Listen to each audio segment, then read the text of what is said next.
Bees. In our modern society, bees are overlooked and considered pests that must be exterminated.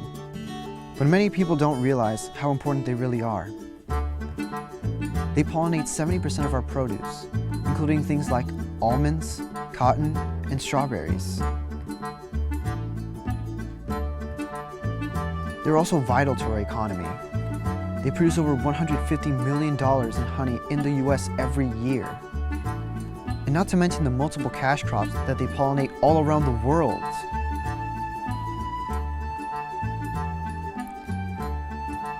And even after everything they've done for us, we still overlook the fact that they are disappearing. And if we continue to neglect this worldwide problem, their disappearance act will take us with them.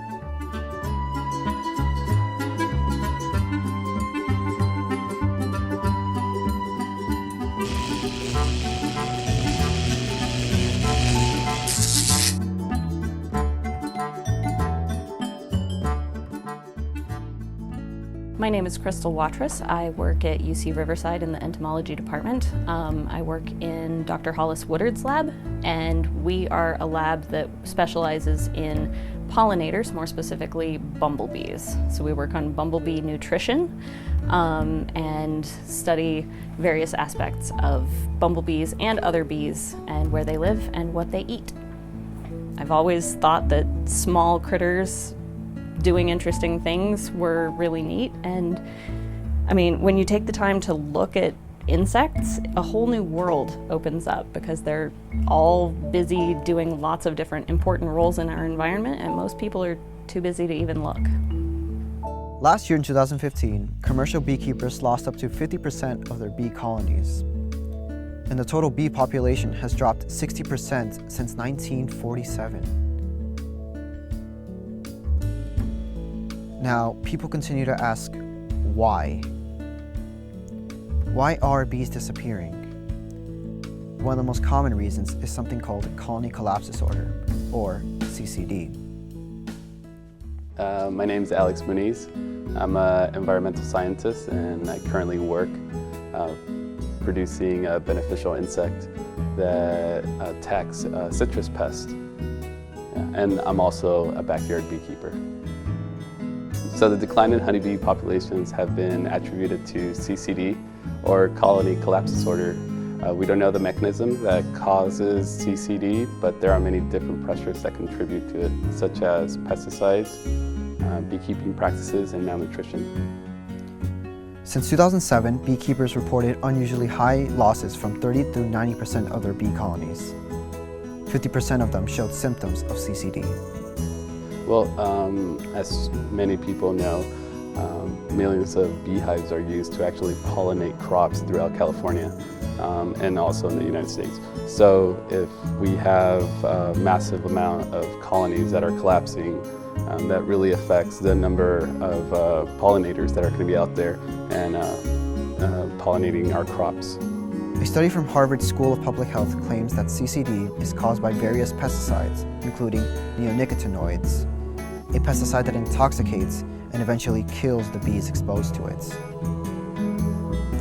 But CCD isn't the only thing that's harming bees. Parasites are also greatly affecting the pollinators' population, specifically the Varroa destructor, a parasite that attaches itself to the worker bee to get into the hive. Once it enters the hive, it spreads to all the other bees, making them sick, and eventually killing them. So we actually have a postdoc in our lab, Michelle Duenas, who is studying parasites and pathogens in bumblebees. We recently went up to Alaska and collected a bunch of bumblebees north of Fairbanks, and she's going to be doing a project looking specifically at some of the viruses and some of the pathogens that the bees may or may not have. We actually don't even know that far away from a lot of managed agriculture if some of the pathogens are up there in the bee populations or not. Right now, the main things affecting the bees are habitat change. So if we take a field of wildflowers and plow it under to make it a field for human food, or make it into a parking lot or houses, Those are all aspects that are affecting where the bees can nest and also where they can find food. So that's one main aspect. Also just availability of resources. So plow under the flowers and they have nothing to eat. Climate change also affects them. It forces them to migrate out of their natural habitat and stay away from rising heats. Now you may be wondering, what happens if they do disappear? Well, the effects are more detrimental than most people realize, because 70% of our produce will either die out or have to be pollinated by hand. So there'd be no more pollination from bees, which means less yields from the crops that we're trying to produce. So that means less food and potential higher prices of food. There would also be a massive change in our diets, now mainly consisting of corn, rice, and wheat, as well as other wind-pollinated crops. Bees are really important for us specifically in food production. So about a third of the food that we eat is a direct result of bees pollinating flowers, and those flowers then making fruits or seeds that are part of our diet. Think blueberries, apples, all the tree fruits. There would also be a massive decrease in the population of livestock because of the shortage of bees that pollinate crops such as alfalfa that go into animal feed. So what can we do? There are a few different things we can do to help the bees and keep them from disappearing. One thing is just considering our own personal uses of insecticides and chemicals in the environment. So if you have a house or are living in a place where maybe people are spraying insecticides to keep the grass from having bugs in it, maybe toning that down, because actually a lot of chemical overuse in the US is through homeowners who over-apply insecticides trying to keep their property nice and neat. Farmers can start planting cover crops in between their cash crops to provide resources for the bees used in agriculture. We can also start planting native plants and flowers to supply nutrients and food for local bees. Well, as a beekeeper myself, I think a lot of people have started to become a backyard beekeeper as a hobby. My coworker actually had bees in his wall inside his house. So, well, there was a hole outside, and so the bees decided to start using it as a hive.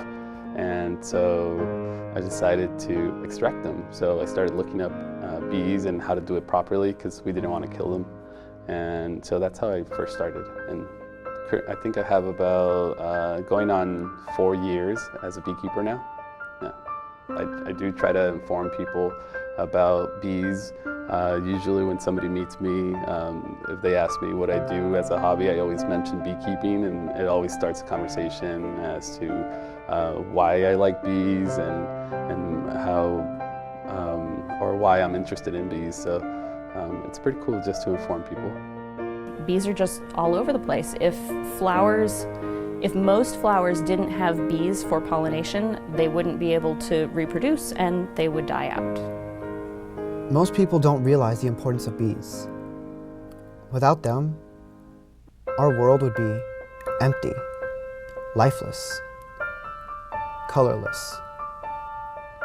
But it's not too late. We have one last chance to preserve not only the bees' future, but our very own.